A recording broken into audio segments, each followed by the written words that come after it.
Atamuruna an-nasa bil birri wa tansawna anfusakum wa antum tatluna al-kitab afala ta'qilun. Pada lafal atamurunanna, ya, di sini ada yang salah lagi dalam pengeditan. Yang pertama di sini lafal atamuruna, di sini ada huruf hamzah yang diharokatkan sukun. Hati-hati dalam melafalkan hamzah, jangan sampai hamzahnya diseret. Misal atamuruna, atamuruna. Hamzah memiliki sifat, yaitu sifat syiddah dan sifat jaharnya. Yang dimana sifat jahar yaitu dia suaranya harus ditahan, dan juga syiddah sifat jahar adalah nafasnya harus ditahan, dan sifat syiddah dia harus ditahan suaranya. Maka ketika melafalkan hamzah, tampakkan dengan jelas huruf hamzahnya. Atamuruna.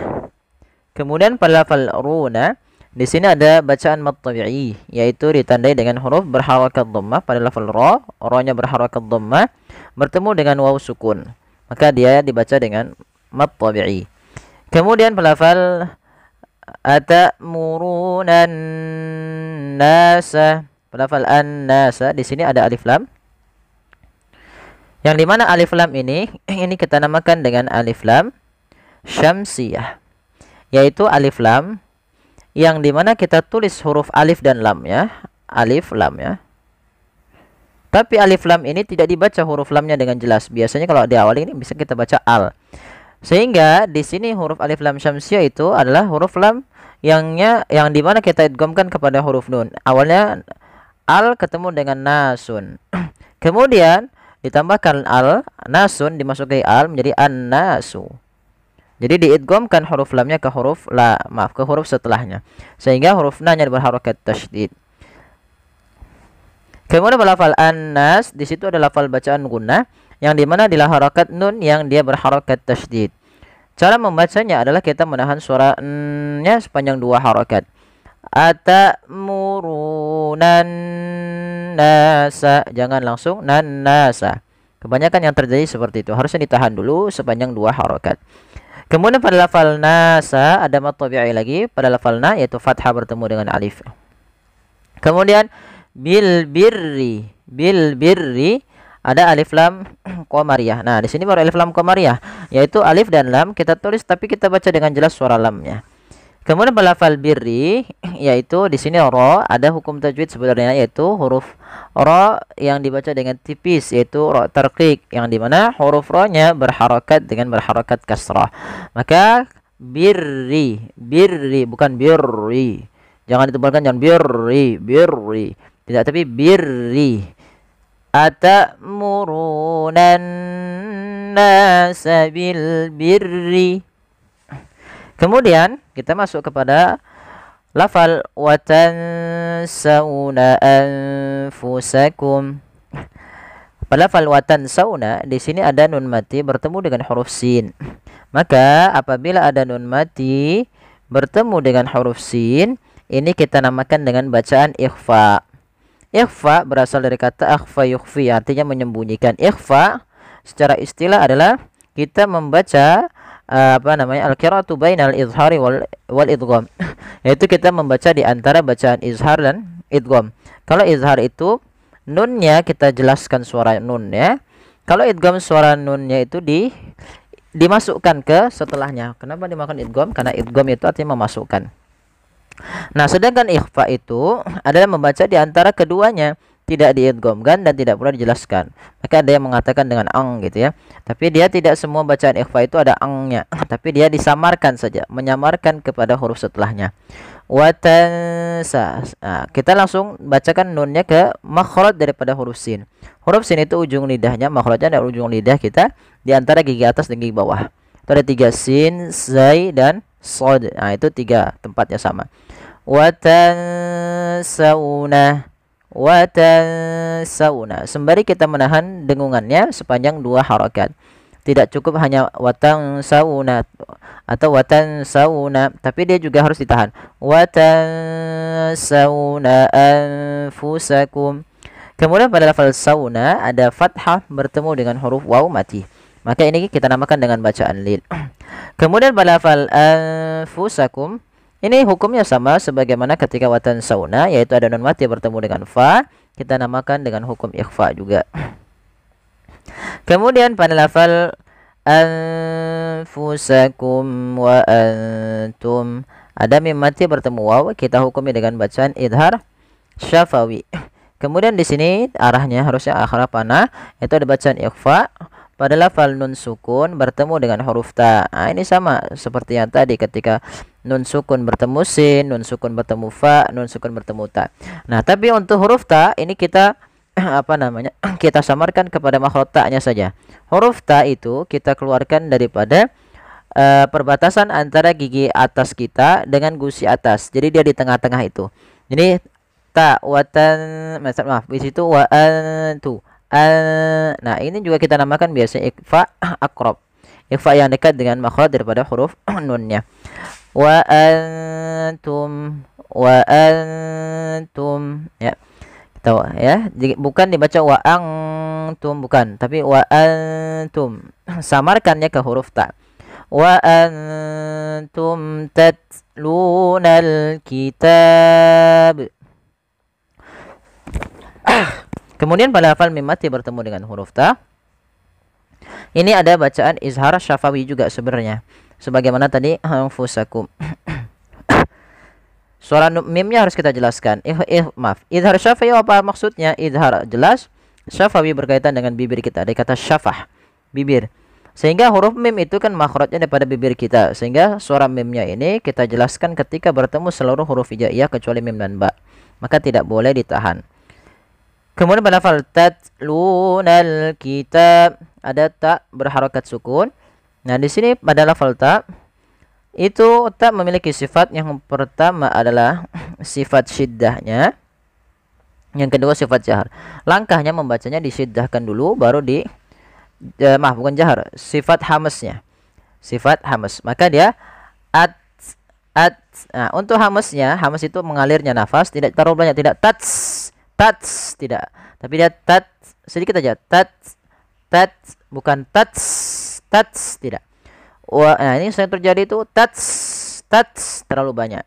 Cukup sedikit saja. Wa antum tatlunal kitab. Pada lafal luna ada mad tabi'i, yaitu pada lafal dhammah bertemu dengan huruf waw. Al-kitab. Di sini ada alif lam qamariyah. Kemudian pada lafal kitab, di sini huruf ta ada mad tabi'i. Kalau kita lanjut tatlunal kitaba afala. Tapi ketika kita waqaf pada lafal ini ada dua hukum bacaan. Yang pertama hukum qalqalahnya, yang kedua hukum mad arid sukunnya. Karena kita berhenti di akhir bacaan yang semana sebelumnya ada huruf mad. Ya, kita membahas mad arid sukun, yaitu mad yang terjadi di akhir bacaan di mana sebelumnya ada hukum tajwid berupa mad tabi'i atau mad lin. Mad tabi'i dan yang semisalnya. Nah, karena di sini mad tabi'i dasarnya, maka dia mad arid disukun, mad yang disebutkan karena ada waqaf dan huruf sukun arid. Kemudian pada lafal ba karena kita waqaf, ba-nya mati. Sifat ba itu ada namanya sifat qalqalah, hukum bacaan qalqalah. Qalqalah apa? Qalqalah yaitu bacaan yang harus dia ada getaran memantul. Maka di sini hati-hati juga di lafal memantulnya huruf ba, tidak boleh kesalahan yang terjadi dalam membaca bacaan qalqalah. Yang pertama dia tidak mantul, kitab itu tidak mantul. Yang kedua adalah menambahkan hamzah. Misalnya kitab, ini adanya hamzah, harusnya tidak kitab, tapi cukup saja wa antum tatlunal kitab. Tapi dijelaskan suara qalqalahnya karena dia qalqalah kubra. Kemudian afala ta'qilun. Kemudian pada lafal afala, fa harus alirkan nafasnya. La jangan dibaca apalah, tapi afala. Kemudian pada lafal la ada mad tabi'i, yaitu fathah bertemu alif. Ta'qilun ain sifat bainiyah. Kemudian pada lafal lun ada bacaan mad arid disukun sebagaimana tadi alkitab yang kami jelaskan. Nah, untuk mad alif sukun sendiri kita boleh memanjangkannya 2 harokat, boleh 4 harokat, dan boleh pula 6 harokat. Maka afala ta'qilun. Nah, kita coba ulang dari ayat awalnya. Atamuruna an-nasa bil birri wa tansawna anfusakum wa antum tatlunal kitab afala ta'qilun wasta'inu bis-sabri was-salah wa innaha lakabiratun illa 'alal khashi'in. Pada lafal wasta'inu, di lafal wasta'inu ini langsung di huruf sin. Huruf alifnya dianggap tidak ada. Ya, dia ditandai yang di atasnya seperti ini, alifnya dianggap tidak ada, langsung ke huruf sinnya. Wasta'i ain. Di sini ada mad tabi'i ditandai dengan ain yang berharakat kasrah bertemu dengan huruf ya mati. Kemudian pada lafal nu, kembali lagi kita dapati juga ada mad tabi'i yaitu dhamma bertemu dengan huruf waw. Pada lafal alif di sini alifnya dianggap tidak ada, ditandai dengan sifat mustatir di atasnya.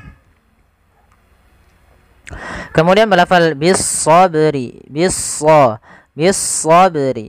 Di sini ada alif lam, kita namakan dengan alif lam syamsiyah, yaitu alif lam yang tertulis tapi tidak dibaca. Pada dasarnya kata bis-sabri itu dirujuk kepada al ditambah dengan asalnya adalah sabrun. Sabrun. Maka apabila ada huruf alif lam atau bacaan al masuk kepada kata sabrun, awalnya dia sabrun. Ketika dimasukkan kata kata tersebut dimasukkan al, maka dia menghilangkan tanwin menjadi ru saja, dan di sini ditasdidkan karena dia huruf shad termasuk huruf syamsiyah. Maka menjadi as-sabru. Ditambahkan dengan bis-sabri. Maka di sini alif lam syamsiyah langsung yang dimanakan huruf lamnya diidghamkan ke huruf shad dan tidak dibaca. Bis-sabri. Kemudian pada lafal ba, di sini ada huruf ba yang berharokat sukun. Maka ini kita namakan dengan bacaan qalqalah. Qalqalah yaitu bacaan yang dia memantul. Nah, kesalahan yang sering terjadi teman-teman di dalam membaca qalqalah ini di antaranya adalah yang pertama, dia tidak mantul. Ini yang sering terjadi. Tidak mantul. Contoh bagaimana yang tidak mantul bacaannya adalah bis-sabri. Bis-sabri. Bis-sabri. Ini tidak memantul. Yang kedua adalah dia menambah hamzah. Contoh bagaimana menambah hamzah? Bis-sabri. Bis-sabri. Harusnya qalqalah tidak tambahan hamzah. Tapi bagaimana melafalkan bacaan qalqalah itu? Yaitu memantul saja, menyesuaikan daripada makhraj daripada huruf ba. Bis-sabri. Bis-sabri. Sabri. Bukan sabri. Tapi dia sabri. Kemudian lafal was-shalah. Nah, hati-hati dalam lafal as-shalah. Ini jangan sampai dibaca dengan as-shalawah. Kita bahas dahulu yang alif lamnya.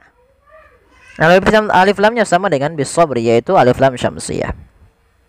Sehingga langsung diidghamkan ke huruf shad ya. Kemudian pada lafal as-shalah, ini kita bisa hukumi dengan mad arid lisukun bila kita waqaf. Maka dia menjadi mad arid sukun. Apabila kita menjadi kita masuk kepada wasal, tidak waqaf misalkan, maka dia langsung ke huruf yang mana? Dia langsung ke wa innaha misalkan. Was-salati wa innaha. Sehingga langsung ke wa. Jadi di sini mad tabi'i menjadi mad tabi'i lafal lainnya. Tapi karena kita waqaf, maka di sini awalnya kalau dia ada huruf ta marbutah seperti ini, awalnya was-salati, kalau kita waqaf dia kita ganti dengan huruf ha yang disukunkan. Maka menjadi was-salah. Nah, pada lafal shalah itu kita boleh membaca sepanjang 2 harokat atau 4 harokat atau pula 6 harokat, karena dia kita hukumi dengan mad arid disukun. Wasta'inu bis sabri wassalah. Kemudian wa innaha lakabiratun illa 'alal khashi'in. Kemudian pada lafal wa innaha, di sini ada nun berharakat tasydid.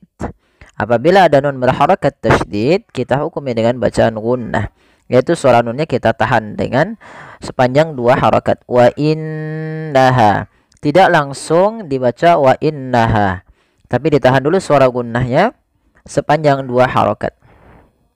Kemudian pada lafal ha ada mad tabi'i. Wa innaha, ha besar, jangan wa innaha, jangan ha kecil. Wa innaha lakabiratun illa. Pada lafal bi sama, di sini ada mad tabi'i ditandai dengan huruf bi yang bertemu dengan huruf ya sukun. Adanya kasrah bertemu dengan ya sukun, maka kita hukumi dengan mad tabi'i panjangnya 2 harakat. Kemudian pada lafal tun illa, di sini ada izhar halqi, yaitu suara tanwinnya harus dibaca dengan jelas karena ketemu dengan huruf hamzah. Dan ini kita namakan dengan izhar halqi.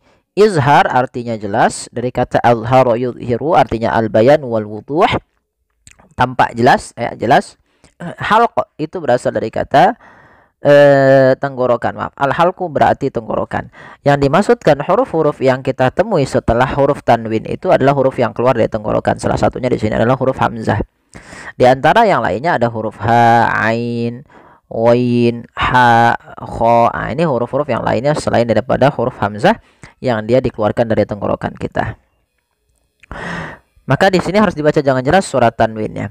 Lakabiratun illa 'alal khashi'in.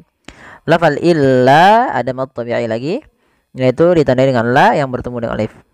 'Alal khashi'in, yaitu ada al pada lafal al khashi'in. Ini alif lamnya kita namakan dengan alif lam qamariyah, yang dimana alifnya kita tulis, alif dan lamnya tulis, dan lamnya dibaca dengan jelas. Kemudian khashi'in pada lafal kha ada mad tabi'i, fathah bertemu dengan alif. Ini hati-hati, shi ain bukan khasiin, dan juga ain hati-hati jangan dibaca dengan hamzah. Kemudian pada lafal ain sendiri ada bacaan mad arid lisukun, yaitu mad yang terjadi pada akhir bacaan kita ketika adanya sukun arid. Sukun yang timbul karena waqaf itu namanya sukun arid. Nah, sebelum itu dia ada huruf mad, maka dinamakan dengan mad arid disukun. Panjangnya berapa harokat? Sebagaimana lafal as-shalah, kita boleh memanjangkan 2 harokat, boleh pula 4 harokat, dan boleh pula 6 harokat. Contoh, illa 'alal khashi'in, 2 harokat. Illa 'alal khashi'in, 4 harokat. Illa 'alal khashi'in. Ya, shadaqallahul azim. Ya, semoga yang sedikit ini bermanfaat bagi teman-teman sekalian. Kurang lebihnya kami mohon maaf, mohon bantuannya untuk like, share, subscribe. Terima kasih, jazakumullahu khairan.